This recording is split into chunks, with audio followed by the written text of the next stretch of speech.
Hello, and welcome to the LifeWorks podcast, where we share lessons learned from the trenches of life and business to help you achieve more, live more, and be more. I am your host, Mark Botros.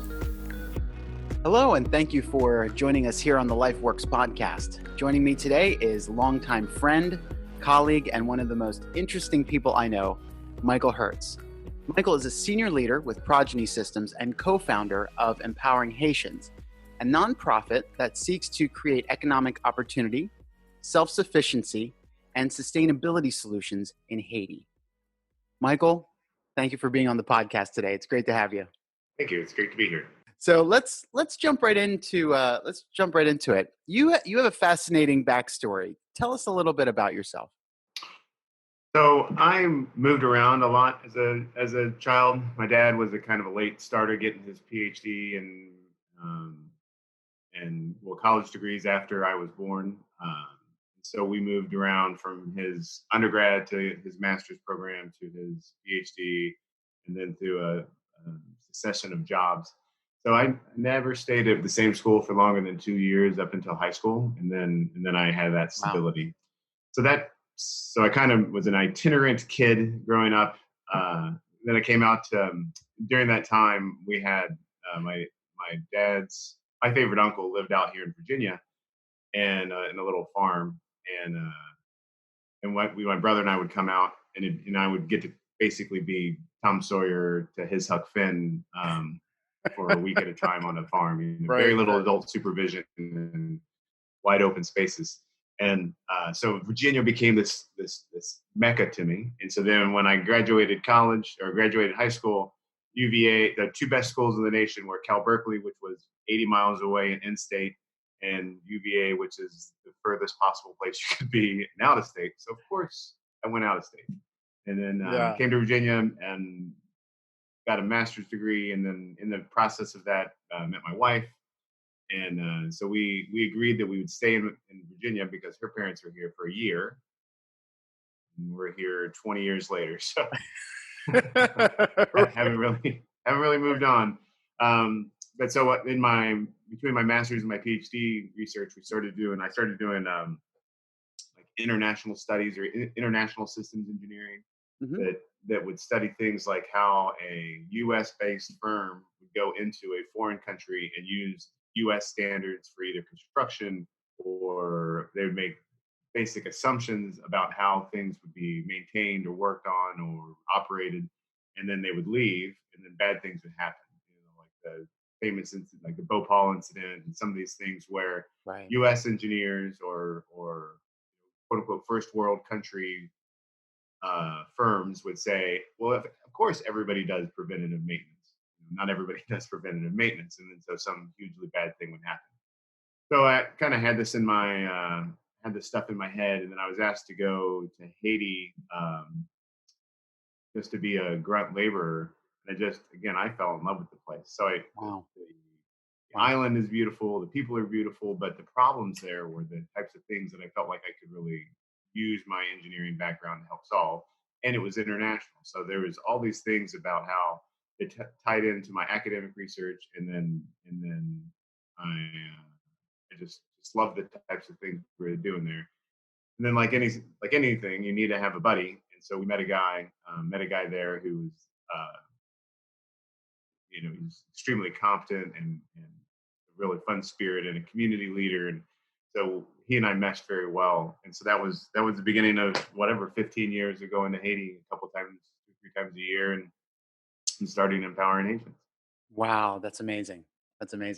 And just rewinding a little bit, you also, while you were at UVA, you played football for them, didn't you? Yeah. For first semester, I walked onto the team as the long snapper, and it was short-lived glory. But still. Yeah, but still. No, that's pretty amazing.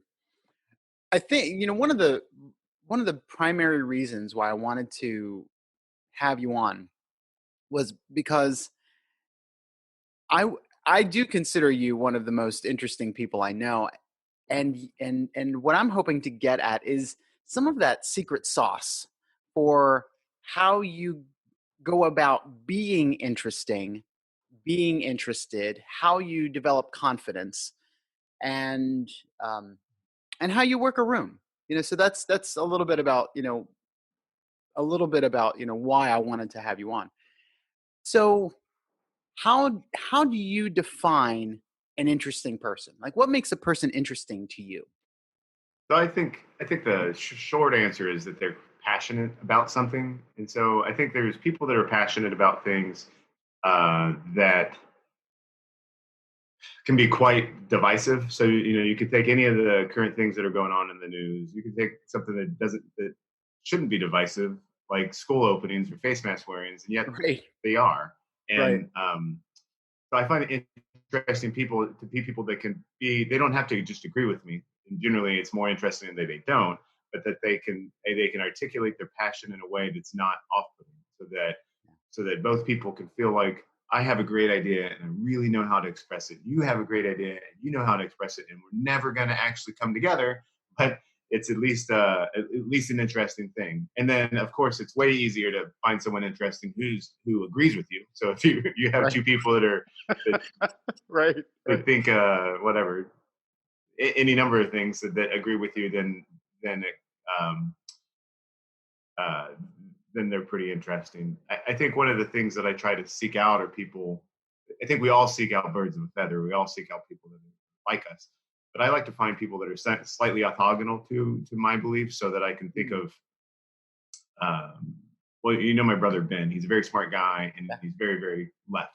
And so any discussions with him, you know where he's going to come at it, but he's going to come at it as a smart person. And then we have mutual friends that are very far to the right, and right. again, smart people that are articulate, and you can have these political discussions with far left and far right and more centrist people, as long as you respected people's opinions, and then they are able to convey it without getting mean. So how does someone go from in your mind, how does someone go from being not interesting to interesting? How do they make that walk? I think it's all about curiosity. You need to throughout your whole life, the people that have something to say are the people that are curious. The people that are like, I wonder what happens if I do this. I wonder, instead of just finding out. You read some fact, and instead of stopping at the fact, going one or two levels deep. The One of the guys I work with at work, who's pretty successful, he's always taught me that you always have to be two levels deep at any kind of brief, any kind of conversation. If you have to know what the first question is going to be and the answer to that, and then the follow up question to that and the answer, and then anything past that, you can always say, well, I don't know, I'll look it up, or I'll come back to you, or whatever. So if you can be two levels deep on the topic, then you're very interested in that topic. And then if you're broad enough and curious enough to have a lot of that, um, a lot of that depth or breadth, then you can be interesting. Hmm. So one of the things that I've always found fascinating about you is your ability to work a room. How do you do that? I think there's probably I think there's a little bit of so if you think of a room of people with um, or charismatic people as having a kind of a gravity. You can look at a room and you can kind of see who people want to talk to, because there's a person in the middle and they may be having a conversation with one or two people, but there's people who want to go talk to that person next as soon as there is an availability. And if you look at a room of any reasonable size, you can see Yeah. there's these gravity wells of people that are interested. But obviously, if you don't know anybody, those are the places to go see, because if I don't know anybody in a room, I know who the important people are, the interesting people are. And if I do know the people in the room, I either agree with that gravity well, or I'm like, oh, I don't want to go talk to that guy. So I'm gonna go over here and find somebody else that I want to talk to. So that's one way that I would work a room, is just trying to figure out who's who in the zoo, and Yeah. then try to determine what's going on. And then the unfair secret sauce that people do, everybody does it. It's just try to do, if you how well you do it, is to be in a one-on-one conversation, but really be listening to a conversation to the Mm, right or left of you, and Right. make the person that you're talking to not feel like you're doing that, and be discreet enough that the person that you're eavesdropping on doesn't know that you're eavesdropping on. So Yeah. then you get a little bit of intel, a little bit of insight about what's going on in a broader sense, and then you can use that to initiate conversations or to exit a conversation if the one you're having isn't pleasant. Right. Right, right. How do you how do you do that now in a virtual environment? Oh yeah, it's basically impossible to do what I was suggesting as far as work in a room like that. I think now it's all about the quality of the um, what's the quality of the content of the person. So people in a virtual manner either contribute. Uh, Not all comments are the same or equally valuable, and so some people only speak when they have something interesting to say, and other people, are full on broadcast mode all the time, just blah blah blah blah blah. And Right. I think trying to identify those people, the ones who provide good content, um, that's currently the struggle. So, another thing that's always impressed me about you is your level of confidence. And I'll caveat that by saying that I consider you a very confident person, but not an arrogant person. And there's and that's a very challenging line to walk, I think. But I consider you very humble. Was confidence always a part of you? Like, was it something you always had, or was it something that you developed over the course of your life? I really attribute any confidence to. So I mentioned that I moved around a lot Yeah. as a kid. So my brother went to 4 schools in 4 years. So he never got out of being the new kid, Mm, and I think wow. that helped him create a personality that says, "Hey, you don't know me, but I think I'm okay, and you're gonna like me." And so he would go do that. And so I Yeah. really learned a lot from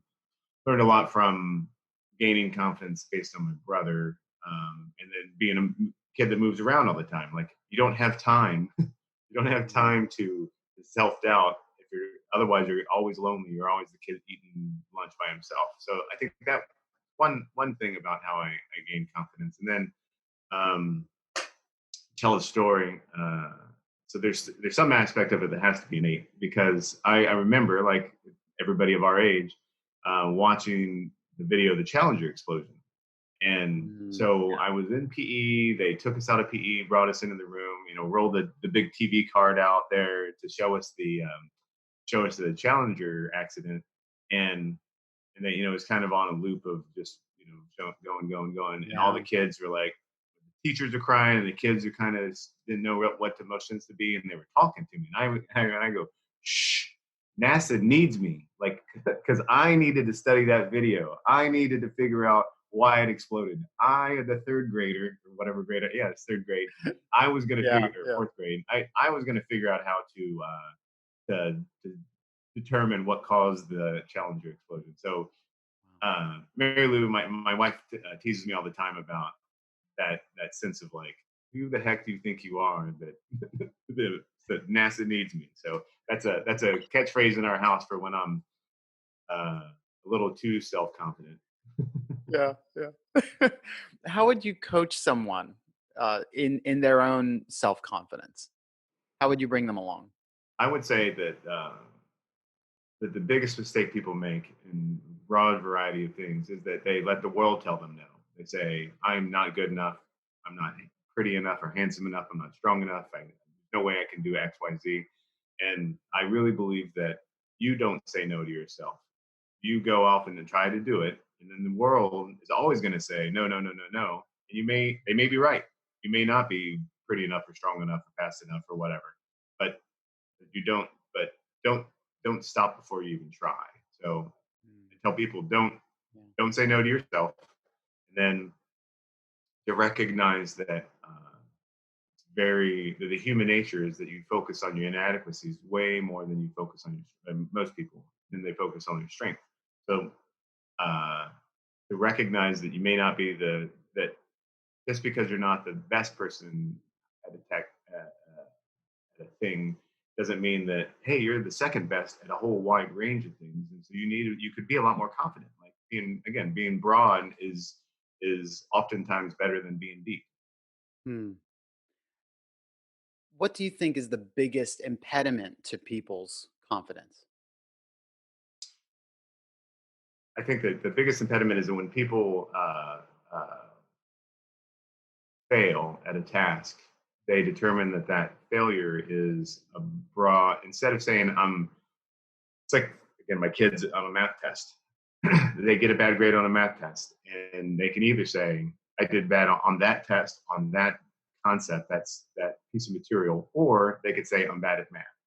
And I Mm-hmm. think if Right. people that are confident recognize they attribute bad outcomes to either they were unprepared and they could have done more beforehand, or it's just a one-off, a bad day. I was sick that day. I didn't study as much as I should have, whatever, blah blah blah. So I think that's the biggest impediment is that people overgeneralize overgeneralize failure causes. That's an incredible answer, actually. One of the things that I've heard is that in order to be interesting, you have to be interested. To what degree do you agree or disagree with that statement? Yeah, I think you absolutely have to have something that that makes you want to talk about it. That you have some content or some subject that you care enough about that you want to go off and do. I think that that people often self-select and say, oh, I'm really interested in you. I think you know this about me. I do a lot of home automation stuff, Yep. and and a large portion of the people I talk to they wouldn't care at all about it. But then a handful of colleagues, we talk about it all the time, and so I you could be interested in sports and follow a sports team and be able to talk to some people about sports. And Mm, then you can also talk about stupid little microcontrollers for opening and closing blinds or whatever. And so I right. think you absolutely have to be interesting. They're interested in things in order to be interested.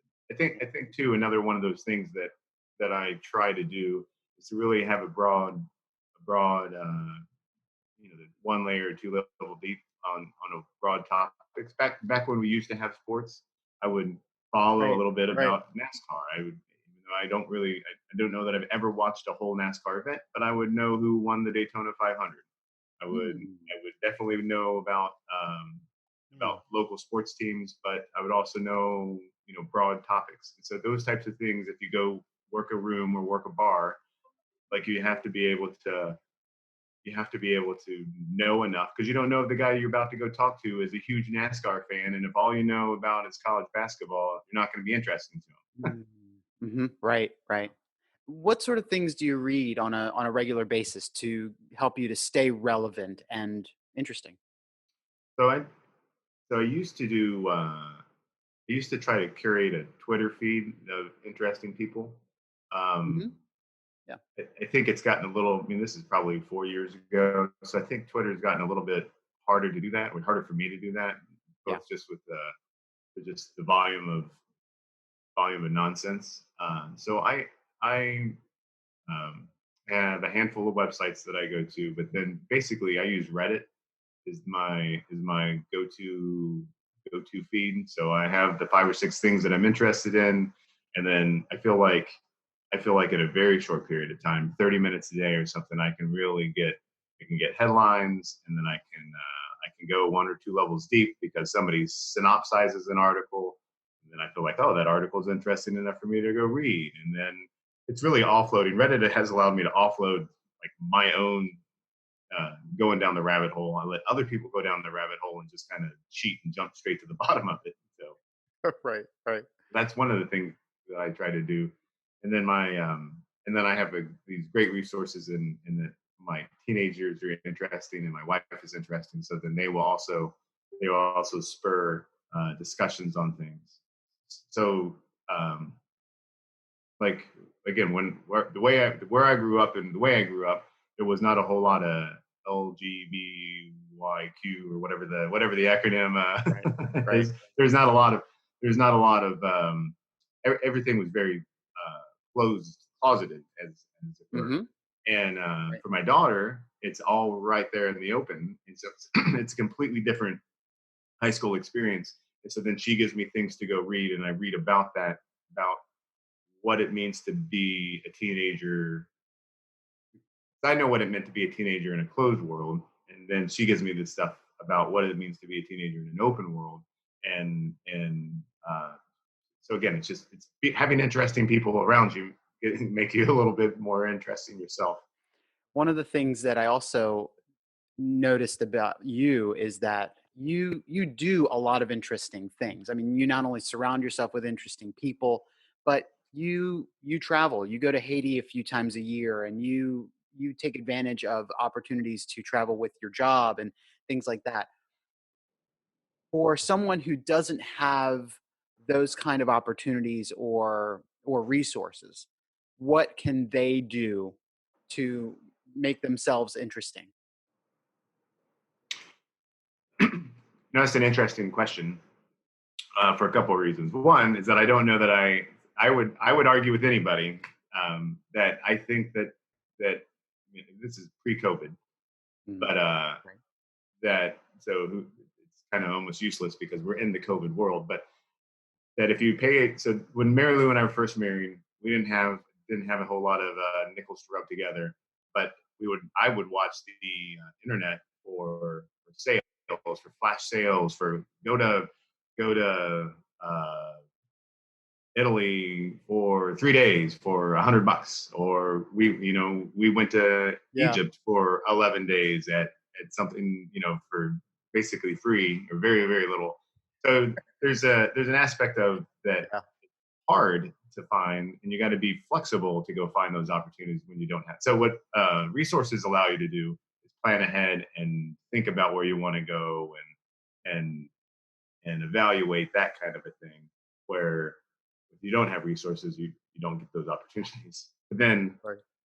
in the COVID world, things that I think that you can do are there's a lot of to steal Lincoln's phrase, there's a lot of hallowed ground that you can go and see, and it doesn't necessarily have to be a battlefield or the Smithsonian, but there are places to go where really momentous things happened, and then to walk in those um, to walk in the footsteps of those people who came before you, or to imagine what had happened there and the impact that had happened to the world. I think those are just as valuable. So you can stand in awe of what happened at Antietam or Gettysburg the same way that you can at the Colosseum in Rome.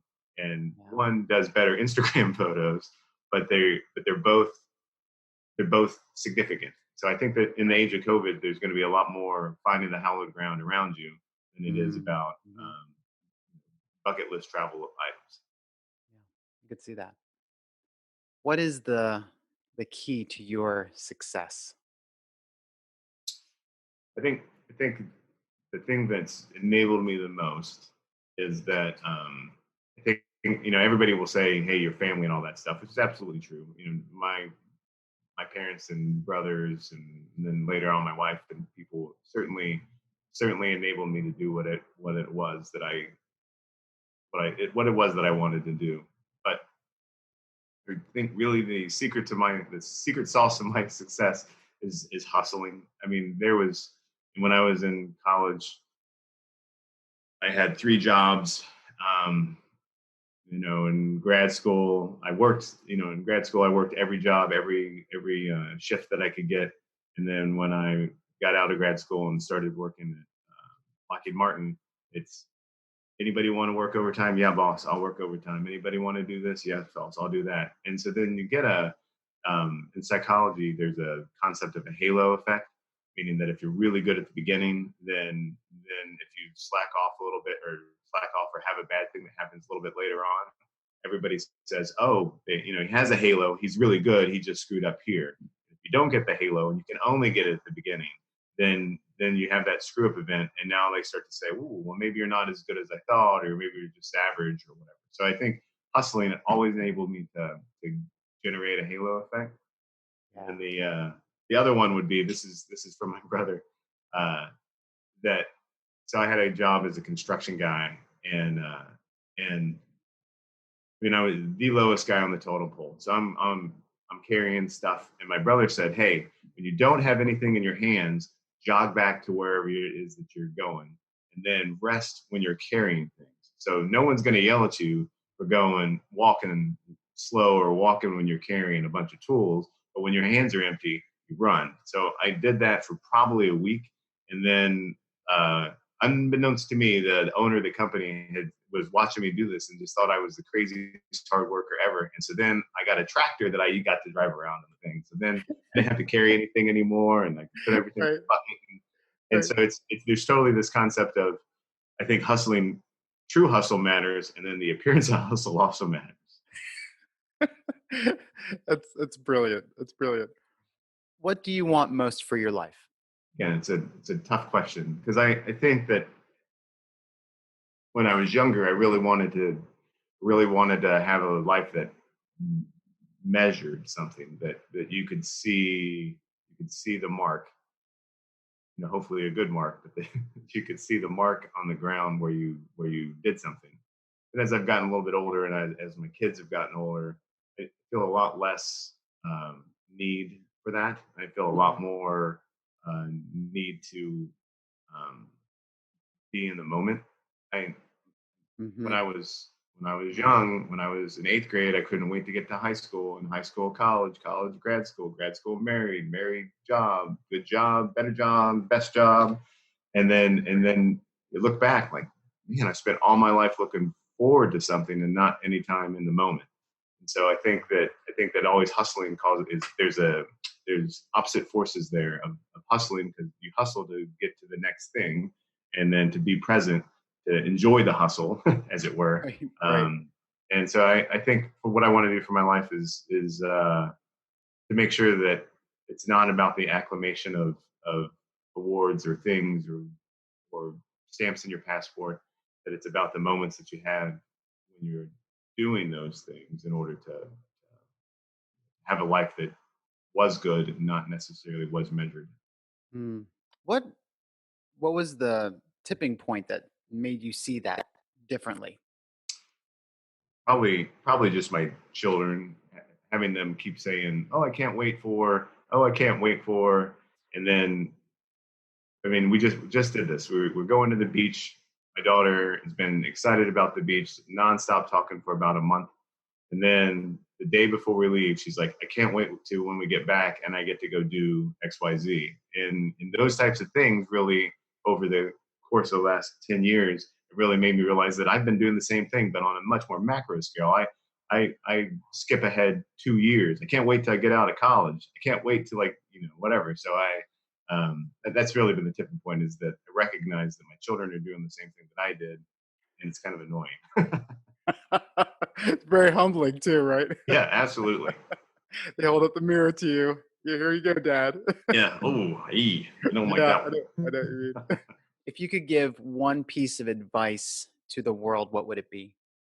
I would say it's something along the lines of compassion or humility, that a lot of the issues that we face in the society is that we spend too much time thinking about how if somebody else gets something, that it takes something away from me, and that overall the world is plenty big for everybody to get what they need and get what they want. And so when your friend or brother-in-law gets a promotion that has nothing to do with you and your promotion or not getting a promotion, if your friend buys a boat, it has nothing to do with you buying a boat, right? There's still plenty of boats out there. If you want to go buy one, you can go buy one. Right, and right. and I think that we, as a society and as a world, we spend way too much time, outwardly thinking that anything that happens to somebody else somehow impacts me, and a good thing to them is a bad thing to me. How do you want to leave the world better than you found it? Well, I think it's important to me. I hope very strongly that the work that we've been doing in Haiti Mhm. continues on after we're gone. Um, But we've been working with a medical mission there that's been going on since the 80s, and there's some concern that it's gonna go away just because of attrition of the medical team and whatnot. Yeah. And I hope that my children and my friends that have gone to Haiti with us, that they pick up the mantle and say, hey, we're not gonna forget about Haiti when mom and dad are gone. That we're gonna keep going and doing that. So I really hope that for a place that's as close as it is, that I positively do that. I hope that there's at least a generation after me that goes and continues, hopefully to the point where they don't need to go anymore. That Haiti is a beautiful, great place, and there's stability and whatnot. But that seems unlikely. Is there anything that I haven't asked you that you think would be helpful for me or for our audience members to know? I don't really think so. I think we've covered, the things that I do really think that are important. Like I think it's important to have confidence in yourself and to not make broad generalizations on failure events. I think it's important to have to at least know a little bit about things that you don't care about, just so that if someone does care about it, you can smooth over social conversations. I think those are the types of things that really enable someone to work a room, or enable someone to be the guy that people invite to dinner parties, right? To be we have an extra seat at the table. Who do we want, right? And so Hamilton's going crazy, these days, and Yes. and the only way to ever, you have to be in the room where it happens. And so to be in the room, you got to have a little bit of charm, or you got to have a little bit of something that people want to have in that room with them. Yeah. If you want to be found online, where can people find you and connect with you? So you can find Empowering Haitians is empoweringhaitians.org. It's probably the best way to find me. I'm much more of a consumer of content than I am of a creator of content. That would be the place to go look. That's awesome. Michael, thank you so much. This has been absolutely brilliant. I'm grateful for the time and you sharing all of your wisdom. Thank you. I appreciate it. Thank you. If you enjoyed this podcast, please subscribe and leave a rating. Or sign up for my free updates at my website, markabotros.com, and you'll never miss a post. If this was really helpful to you, the highest compliment you can pay is to share it with someone else. Or feel free to connect with me on social media. I would love to hear from you.